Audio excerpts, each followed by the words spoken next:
Good evening, I'm Kimilia and this is KiniNews. I'm not sure which timeline or which version of the multiverse we're in now, but Malaysian politics has never been stranger. Ever think if you'd see Zahid Hamidi standing on a Harapan campaign truck to campaign for a Harapan candidate? You're about to. Umno President Ahmad Zahid Hamidi has gone from using the slogan No Anwar, No DAP before GE15 to telling a crowd of thousands in Padang Serai that Harapan is a good partner to run the country from Putrajaya.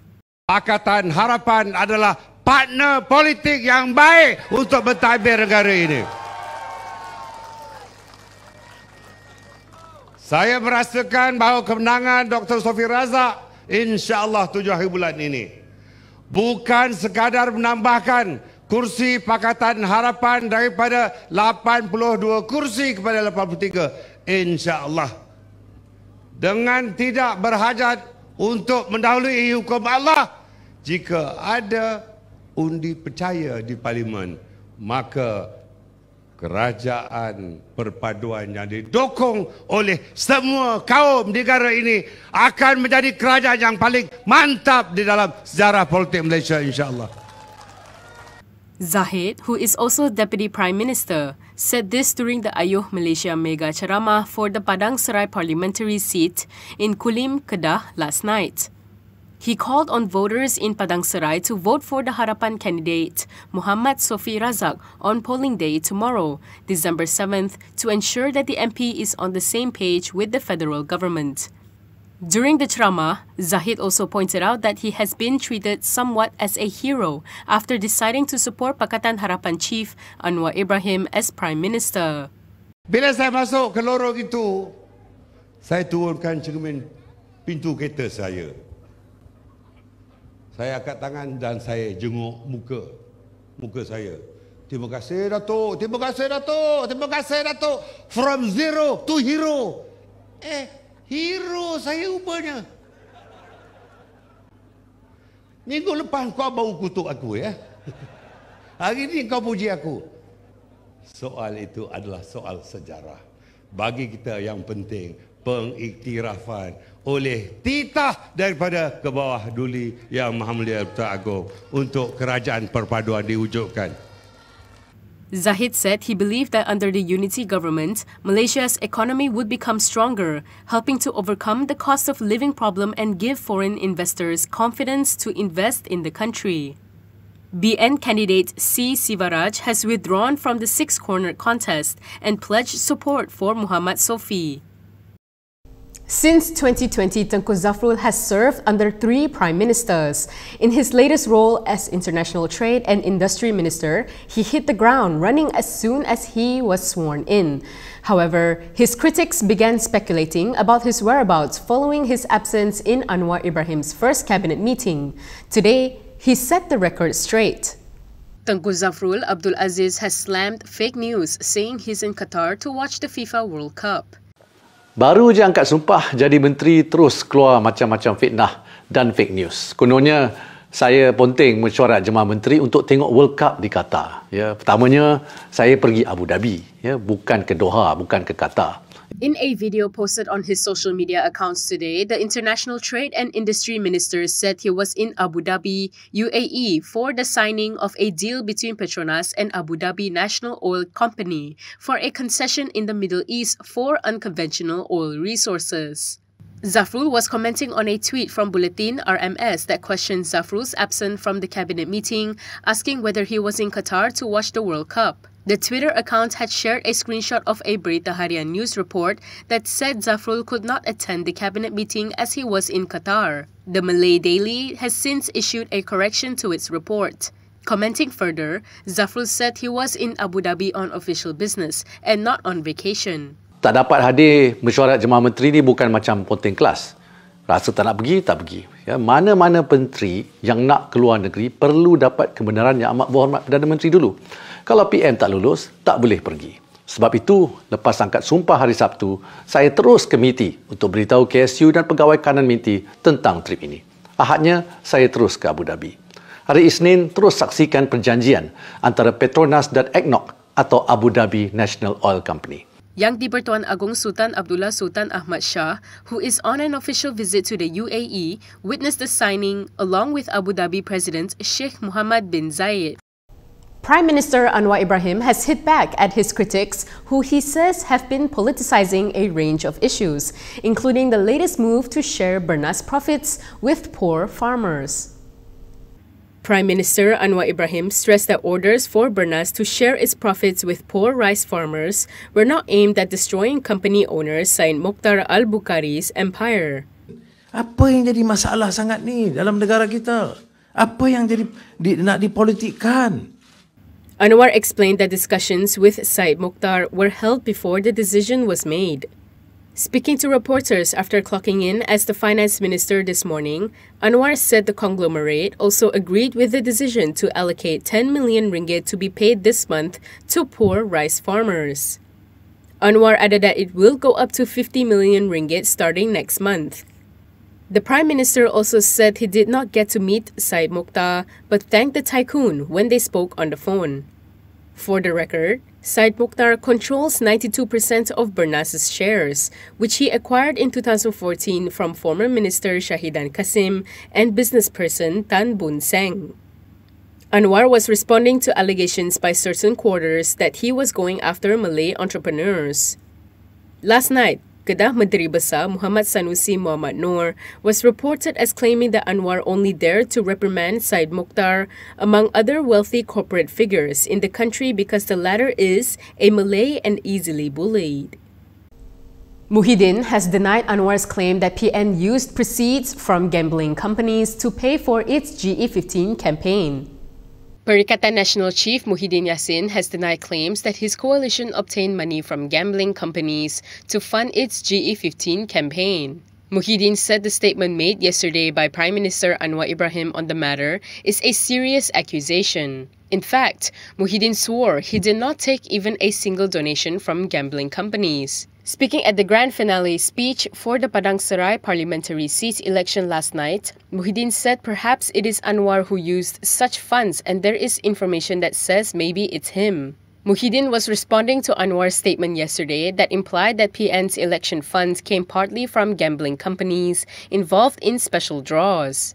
Speaking at a press conference at the Prime Minister's office in Putrajaya, Anwar said election funds for the Malay and Islamic parties came from gaming companies. Similarly, like what I referred to the issue of gambling, certainly this is partly used to finance the elections. We have to check on that, you see, whether you call yourself a Malay party or the Islamic party, notwithstanding, the funds come from the gaming companies. Anwar also chided the previous PN government for increasing the frequency of special draws from 8 per year to 22. Anwar said as finance minister, he decided that starting January next year, the number of special draws would be reduced back to 8 per year. The much-awaited Umno Assembly will not be happening this year because many of its delegates have already planned year-end holidays. The Umno Annual National Delegates Assembly has been postponed to next year. It was originally scheduled for December 21st to December 24th. The new dates are January 11 to January 14 next year. This was announced by UMNO's Secretary General Ahmad Maslan last night on his social media accounts.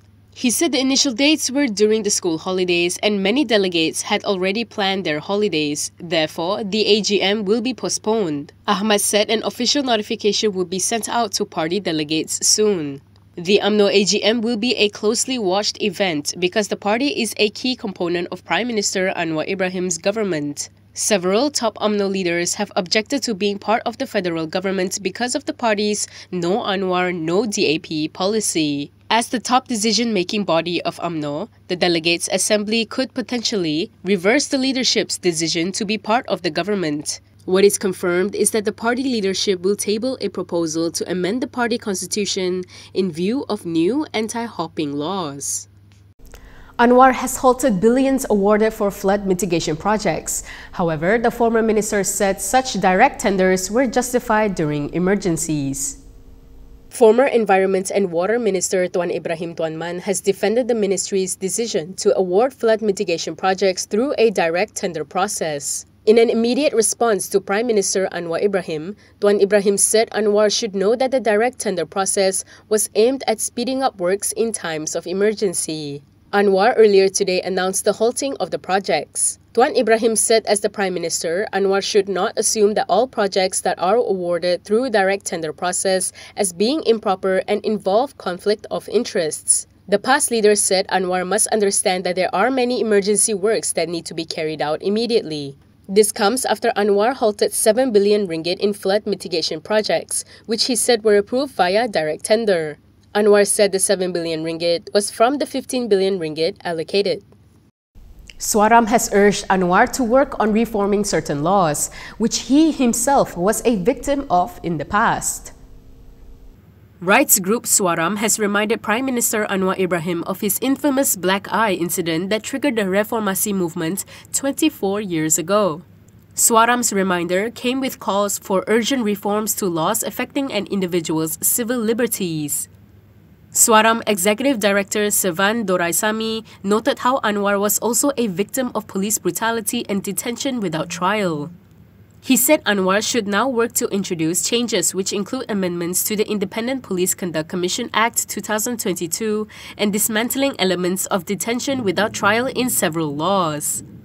In 1998, Anwar's black eye, at the hands of then Inspector General of Police Abdul Rahim Muhammad Noor, became the symbol that formed PKR and the party's rallying cries for justice. At the time, then Prime Minister Dr. Mahathir Mohamad had, in September 1998, dismissed Anwar as his deputy on grounds of involvement in sodomy and corruption. Subsequently, Anwar was produced in court with a swollen eye, an image that gained worldwide attention. Earlier in his opening speech, Sevan expressed hope for ongoing engagements between civil society groups and the present administration in areas of law reforms. According to Swaram's records, there have been 249 new cases of detention without trial this year under 3 acts, SOSMA, POCA, and POTA. There are also existing detention without trial provisions under the Dangerous Drugs Act 1985 that recorded 997 arrests and 175 individuals detained in the first 6 months of this year.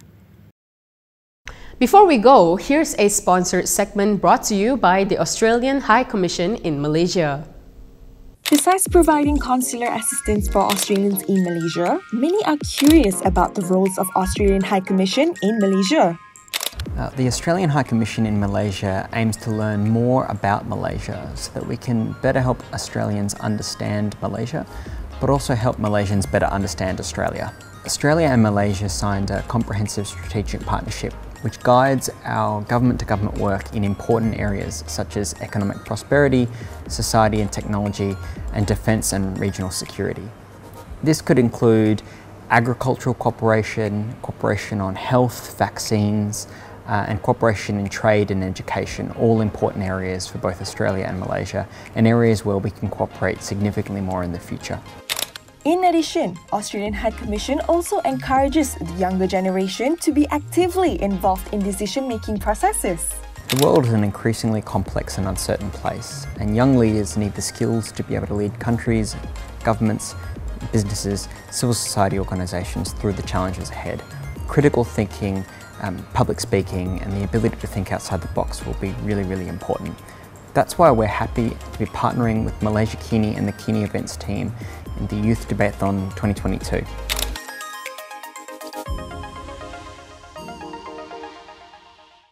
And that is all from me today. For more stories, you can go to KiniTV.com. You can also follow us on Instagram, Twitter, YouTube, and Facebook for the latest news updates. If you'd like to support independent media, do consider subscribing to MalaysiaKini.com. I'm Kimilia. Thanks for watching.